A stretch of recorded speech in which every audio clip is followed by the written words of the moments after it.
प्रणाम, मैं कोमल सिंह। और देखिए आज हम जा रहे हैं रिकॉर्डिंग के लिए। हमारा सॉन्ग आज रिकॉर्ड होने जा रहा है, तो हम लोग जा रहे हैं स्टूडियो। और बस घर से देखिए निकल रहे हैं, अभी निकल रहे हैं। आपको स्टूडियो में दिखाते हैं कि आज हमारा कौन सा सॉन्ग शूटिंग होगा। सैड सॉन्ग ही है, बट कैसी आवाज़ें निकाल रहे हैं आप? ये ऐसे ही आवाज़ आजकल निकाला करता। कहाँ है आजाद, क्या बात है? चलो, आजाद जो है ऐसा आवाज़ निकालता है कि वैसे साथ को भाई साहब ये गाड़ी किधर जा रही है? घुसा ना दीजिएगा। गाड़ी इधर क्या पता चला रिकॉर्डिंग की तो हो जाएगा फिर। क्या हुआ?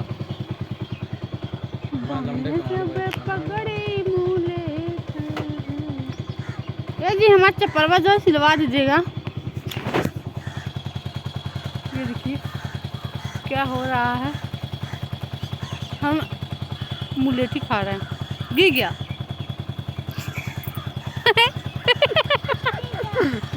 इसी में भी देख रहा